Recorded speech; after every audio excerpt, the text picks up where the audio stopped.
My sister smiled and said family shares everything after demanding half of my apartment. When my parents tried to force it, I finally said if you can get through me, you can have the whole thing. 3 years ago, I bought my first apartment. Nothing fancy, just a decent 2-bedroom place in a good neighborhood that I've been saving for since college. I work in software development, make good money, and I was proud as hell to finally have my own place after years of roommates and crappy rentals. I put down a substantial down payment, got approved for the mortgage entirely on my own income and credit, and have been making every payment myself since day one. Enter my sister Amanda. She's 26, works part-time as a freelance graphic designer, and has always been the family favorite. Growing up, our parents constantly made us share everything. Toys, clothes, even birthday presents sometimes got divvied up between us. To be fair, I hated it then, but I figured that was just normal sibling stuff. What I didn't realize was that Amanda apparently never outgrew this mentality. 2 months ago, Amanda started dating this guy Kevin, who comes from serious money.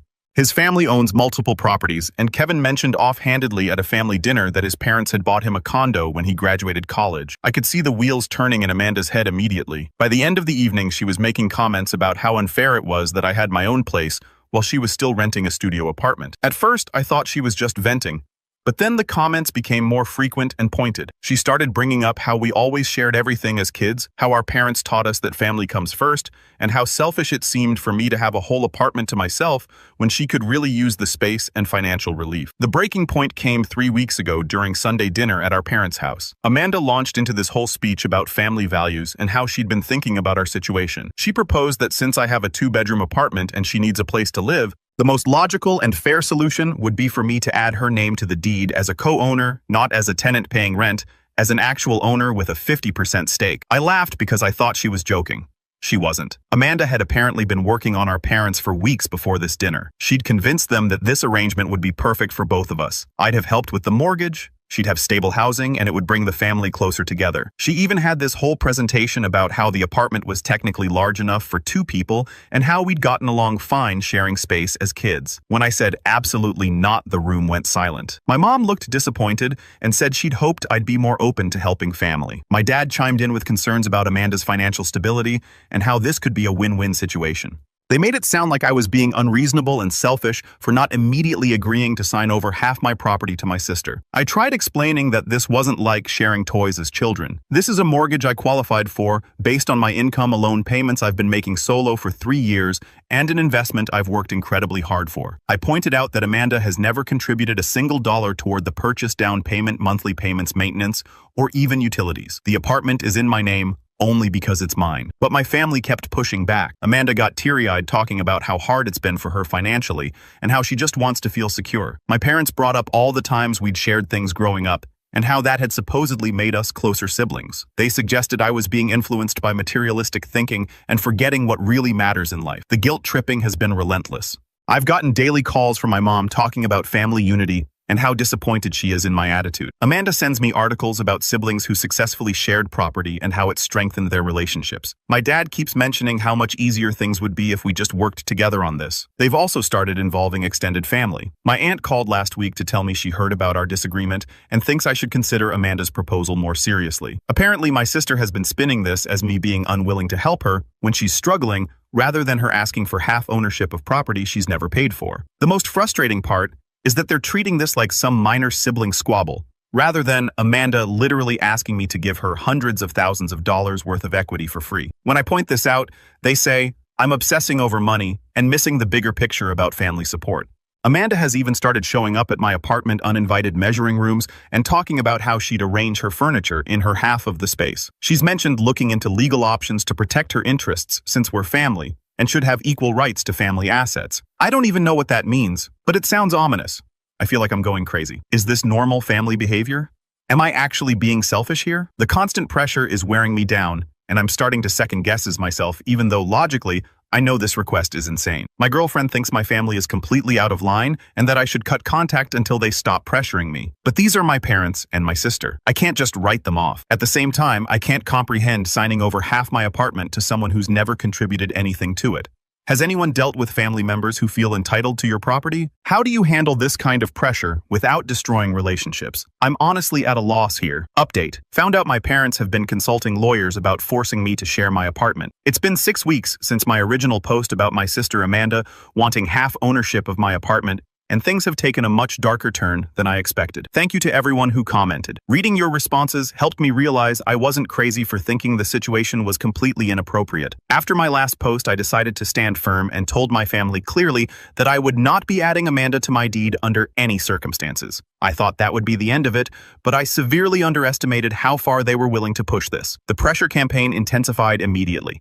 My parents started calling it a family intervention and organized a meeting at their house with my aunt, uncle, and even my grandparents present. They'd apparently told everyone that I was refusing to help Amanda in her time of need and painted me as this selfish person who'd forgotten his family values. During this intervention, my grandmother actually cried while talking about how disappointed she was in the person I'd become. My aunt lectured me about family loyalty, and my uncle suggested that maybe I didn't deserve to have nice things if I wasn't willing to share them with family. It was surreal watching these people I'd respected my whole life basically gang up on me over my sister's ridiculous demand. Amanda sat there playing the victim perfectly, talking about her financial struggles and how hurt she was that her own brother wouldn't help her when she needed it most. She never mentioned that her help request involved me giving her half my apartment for free. She framed it as me refusing to let her live with me because I was too selfish to share space. But here's where it gets really messed up. Last week, I was having lunch with my cousin Brian, who's always been pretty neutral in family drama. He mentioned overhearing his mom, my aunt, on the phone discussing something about legal options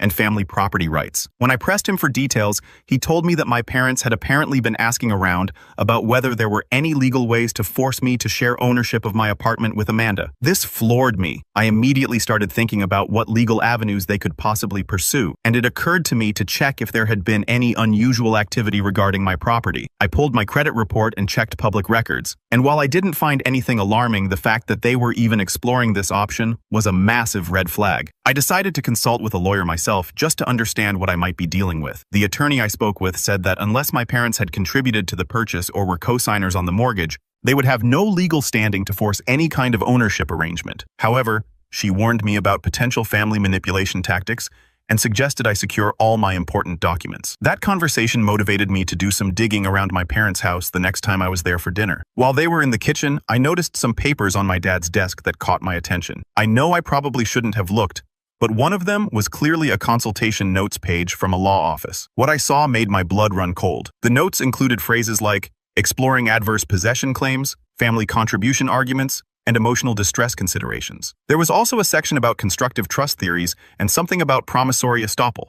I'm not a lawyer, but it was clear they'd been getting legal advice about ways to challenge my sole ownership of the apartment. Even more disturbing, there were handwritten notes in my mom's writing that said things like Amanda's childhood bedroom costs and shared family vacations contribution tracking. It looked like they were trying to build some kind of case that my parents' investment in my childhood somehow entitled Amanda to my adult property. I took pictures of what I could see without being obvious, but I felt sick to my stomach. These people had raised me, supposedly loved me, and now they were actively plotting to take my property to give to my sister. When I confronted my parents about this the next day, they didn't deny it.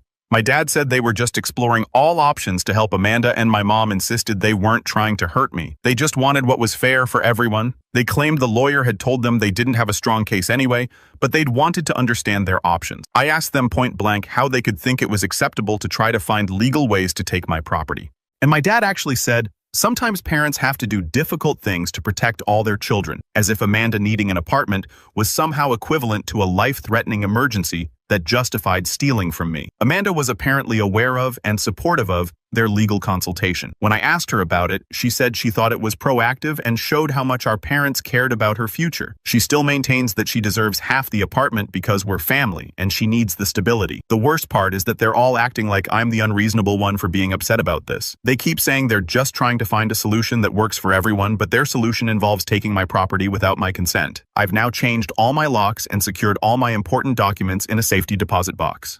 I've also informed my mortgage company and property management about the situation in case anyone tries to make inquiries or claims about my apartment. My girlfriend has been incredibly supportive through all this, but she's also furious on my behalf.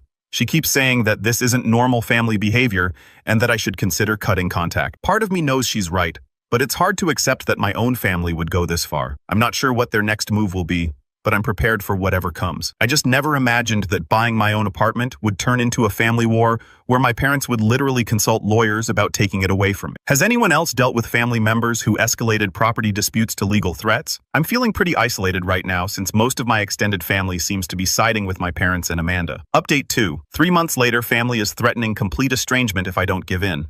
It's been 3 months since my last update about my family's legal consultation regarding my apartment, and somehow things have gotten even worse. I never thought I'd be writing another update, but the situation has escalated beyond anything I could have imagined. After I confronted my parents about seeking legal advice, they went completely silent for about 2 weeks. I thought maybe they'd finally realized how inappropriate their behavior had been and were backing down. I was wrong. What they were actually doing was regrouping and planning a more comprehensive strategy to pressure me into compliance. It started with my mom showing up at my workplace during my lunch break. She managed to get past building security by claiming to be delivering something important to me, and she cornered me in the lobby to have what she called a heart-to-heart conversation. She told me that the family had been discussing the situation extensively and had reached a unanimous decision.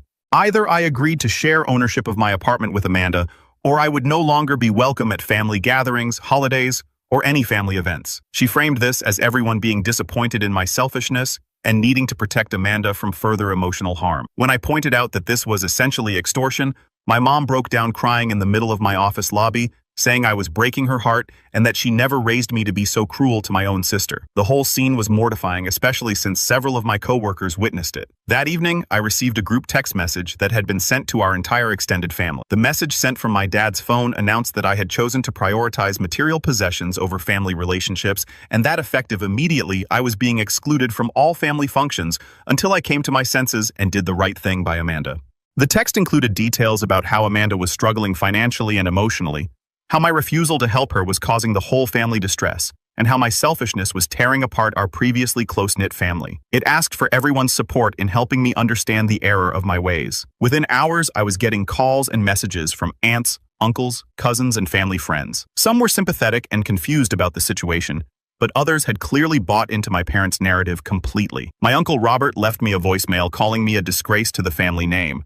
My cousin Sarah sent a long text about how disappointed she was in me for abandoning Amanda when she needed help most. The most hurtful message came from my grandmother, who sent a handwritten letter saying she was ashamed of the man I'd become and that my grandfather would be rolling over in his grave if he knew how I was treating my sister. She said she'd be removing me from her will and didn't want to see me again unless I made things right with Amanda. Amanda herself has been playing her victim role to perfection. She started a GoFundMe page for emergency housing assistance that included a long sobbing story about how her own brother had abandoned her in her time of need. She didn't explicitly mention the apartment situation, but she heavily implied that I had the means to help her and was choosing not to. The page raised almost $3,000 from sympathetic family friends and distant relatives. My parents also organized what they called a family meeting at their house to discuss the situation without me. According to my cousin Brian, who's remained somewhat neutral, the meeting was basically a 2-hour session of everyone discussing how terrible I was and brainstorming ways to pressure me into changing my mind. They came up with several new tactics. My aunt started sending me daily emails with articles about family loyalty and sibling relationships. My uncle began commenting on every social media post I made with passive-aggressive remarks about family values. My mom started calling my girlfriend directly, trying to convince her to talk sense into me. The pressure campaign extended to my professional life as well. My dad somehow got the contact information from my boss and sent him an email expressing concern about my recent behavioral changes and suggesting that stress might be affecting my work performance. Fortunately, my boss just forwarded me the email and asked if everything was okay at home, but it was incredibly inappropriate and invasive. Amanda escalated her own tactics too. She started showing up at my apartment building and buzzing random units until someone let her into the lobby. Then she'd wait by my door for hours. She left flowers notes and even groceries outside my apartment with messages about how much she missed having me as a brother and how sorry she was that money had come between us. She also began calling my neighbors to introduce herself as my sister and explained that we were having a family disagreement about living arrangements. She implied that I was being unreasonable and asked them to talk to me about the importance of family. One of my neighbors actually approached me in the hallway to suggest I work things out with my sister because she seemed like such a sweet girl who just wanted to be close to her brother. The social media harassment reached new levels as well. Amanda started posting throwback photos of us as children with captions about how close we used to be and how sad it was that growing up and gaining material things had changed our relationship. She shared memes about sibling bonds and family loyalty, clearly directed at me. My parents joined in with their own social media campaign, posting about the importance of family and sharing articles about adult children who had lost their way. They began referring to themselves as parents who were grieving the loss of a son who had chosen money over family. The breaking point came 2 weeks ago when my grandmother had what my family described as a health episode related to the stress of our family conflict. My mom called me sobbing, saying that the doctor had told them that stress was contributing to my grandmother's condition and that I needed to end the situation immediately before something terrible happened. When I tried to visit my grandmother in the hospital, security informed me that I was on a list of people who were not allowed to see her. My family had actually banned me from visiting my own grandmother during a health crisis because I wouldn't give my sister half my apartment. That's when I realized how far beyond rational behavior this situation had gone. My family was willing to use my grandmother's health as leverage to manipulate me into giving away my property. They were treating me like a criminal for refusing to hand over something I had worked for and paid for entirely on my own. I've now been completely cut off from my entire family for refusing to comply with their demands. I missed Thanksgiving, my cousin's wedding, and my nephew's birthday party. Every family event that happens gets posted on social media with pointed comments about how sad it is that I'm missing these important moments because of my choices. My girlfriend has been my rock through all of this, but even she's struggling with the constant stress and drama. She suggested that maybe we should move to a different city to get away from the harassment, and honestly, I'm starting to consider it. I've consulted with a lawyer again about the harassment, and while most of what they're doing isn't technically illegal, it's definitely affecting my quality of life. The lawyer suggested documenting everything and considering a restraining order if the behavior escalates further. The hardest part is the doubt that creeps in during quiet moments. When you have literally everyone you've known your entire life telling you that you're wrong, it's hard not to question yourself. But then I remember that they're asking me to give away half of my most valuable asset to someone who has never contributed anything to it. And I know I'm not the crazy one here. I never thought that standing up for my own property rights would result in losing my entire family, but here we are. I'm hoping that eventually they'll come to their senses and realize how inappropriate their behavior has been, but I'm not holding my breath. Update 3. 6 months later, unexpected resolution and apologies. I honestly never thought I'd be writing another update to the saga, but something incredible happened that I never saw coming. It's been 6 months since my family cut me off for refusing to give Amanda half my apartment, and the resolution came from the most unexpected source imaginable. For the first few months after my last update, the situation remained unchanged. I was still completely ostracized from the family, still dealing with occasional harassment, and still questioning whether I'd made the right choice, despite knowing logically that I had. My girlfriend and I had actually started making serious plans to relocate to another city when everything changed. 3 weeks ago, I got a text from Amanda that simply said, "Can we talk? It's important." I almost deleted it without responding, but something about the tone made me hesitate. After 6 months of melodramatic victim posts and manipulation tactics, this message felt different. Quieter, more genuine. Against my better judgment, I agreed to meet her at a neutral location, a coffee shop downtown. I brought my girlfriend with me for moral support and told Amanda up front that if this was another attempt to pressure me about the apartment, I was leaving immediately. What happened next completely blindsided me. Amanda broke down crying before she even ordered her coffee. But these weren't the manipulative tears I'd become accustomed to. These were genuine, remorseful tears of someone who'd had a major realization about their behavior. It turns out that Amanda's relationship with Kevin, the wealthy guy she'd been dating, had progressed to the point where they got engaged 2 months ago. She moved in with him and started experiencing his family dynamics firsthand. And apparently, Kevin's family made our family look reasonable by comparison. According to Amanda, Kevin's parents immediately started treating her like she was trying to take advantage of their son's wealth. They demanded she sign a prenup agreement that was so one-sided, it essentially left her with nothing if the marriage ended. They insisted she contribute equally to household expenses, despite the massive income disparity between her and Kevin. Most relevantly, Kevin's sister Jessica decided that since Amanda was now family, she should share her possessions with the family. Jessica started showing up at Amanda and Kevin's place and helping herself to Amanda's clothes, jewelry, and personal items. When Amanda objected, Jessica said that family should share everything and that Amanda was being selfish by hoarding her possessions. Sound familiar? But it got worse. Jessica decided that since she was having financial difficulties, Amanda should add her name to Amanda's car registration as a co-owner. She argued that since they were sisters-in-law, now Amanda's car should belong to both of them equally. Jessica even went to Kevin's parents to complain about Amanda's selfishness in refusing to share her car. The breaking point came when Jessica and Kevin's parents suggested that Amanda should give Jessica half ownership of her freelance business since family businesses should benefit everyone in the family. They pointed out that Jessica had some marketing experience and could be a valuable partner, so it only made sense for Amanda to share ownership of something she'd built entirely on her own. As Amanda was telling me this story, I could see the exact moment when she realized what she'd done to me. The parallels were so obvious that even she couldn't miss them. She'd experienced firsthand what it felt like to have family members feel entitled to things she'd worked for, and she'd realized how insane and violating it was. "I became everything I hated about Jessica," she said, crying harder. "I did to you exactly what she was doing to me. Except somehow, I convinced myself it was different because we're siblings and we shared things as kids. But sharing toys isn't the same as demanding half ownership of someone's apartment. I can't believe I didn't see how crazy I was being. She went on to explain that the experience with Kevin's family had opened her eyes to how manipulative and entitled her behavior had been. She'd started seeing our parents enabling in a new light too, recognizing the pressure tactics and emotional manipulation for what they were. I realized that if someone tried to take half my car or half my business just because we're family,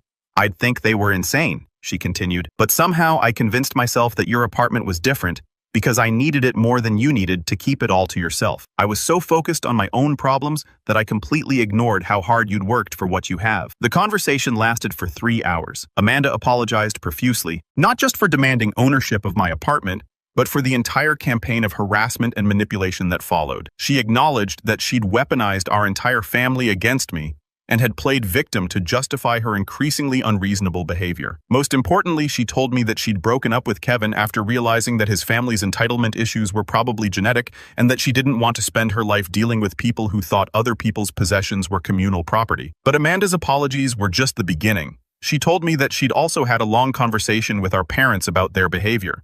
She'd called them out for consulting lawyers behind my back for organizing the family ostracism campaign, and for using my grandmother's health as leverage. She'd made it clear that their treatment of me had been completely inappropriate and that she was ashamed of the role she played in it. 2 days after my conversation with Amanda, I got a call from my mom. She was crying and apologizing, saying that Amanda had helped her see how far out of line the family had gotten. She admitted that they'd been so focused on Amanda's immediate needs that they'd completely lost sight of basic fairness and property rights. My dad called the next day with his own apology. He acknowledged that consulting lawyers about my property had been a massive violation of trust, and that organizing the family against me had been manipulative and wrong. He said he'd been so caught up in wanting to solve Amanda's problems that he'd forgotten to consider whether their proposed solution was ethical or reasonable. The most surprising call came from my grandmother. Apparently, Amanda had visited her and explained what had really been happening, including the fact that Amanda had been asking for ownership of property she'd never paid for, rather than just help with housing. My grandmother was horrified by the family's behavior and apologized for the harsh things she'd said and written to me. Over the past 3 weeks, I've received apologies from most of my extended family members. Many of them said they'd only heard Amanda's version of events and had no idea that she was asking for ownership rather than just help. Others admitted they'd gotten caught up in the family drama and hadn't really thought through what was being asked of me. My Uncle Robert, who'd left that harsh voicemail calling me a disgrace, actually drove to my apartment to apologize in person. He said he'd been completely wrong about the situation and was embarrassed by his behavior. Amanda has also made public amends.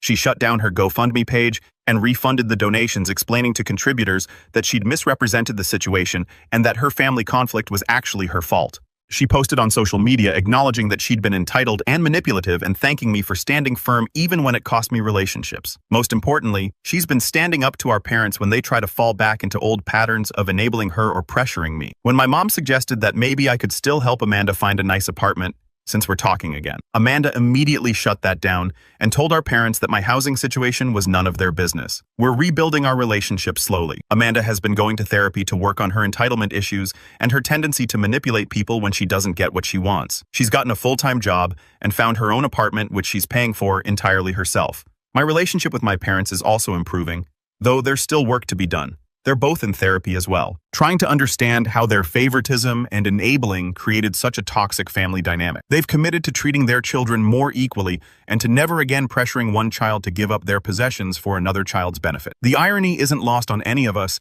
that it took Amanda experiencing exactly what she'd put me through for her to understand how wrong she'd been. She's told me several times that she's grateful I stood firm and didn't enable her entitled behavior, even though it was painful at the time. My girlfriend and I have decided to stay in our current city after all. The family drama that had been consuming our lives has finally resolved, and we're both relieved to have that stress lifted. We're even cautiously optimistic about future family gatherings. I've learned a lot from this experience about setting boundaries and standing up for myself even when it means standing alone. I've also learned that sometimes the people you love can get so caught up in their own problems that they lose sight of basic fairness and respect. But that doesn't mean they can't recognize their mistakes and change their behavior. Most importantly, I've learned that owning something means having the right to say no to people who want to take it from you, even if those people are family. Amanda's experience with Kevin's family confirmed what I'd known all along, that allowing people to feel entitled to your possessions doesn't actually help them in the long run. It just enables entitled behavior and creates resentment. This whole situation could have permanently destroyed my family relationships,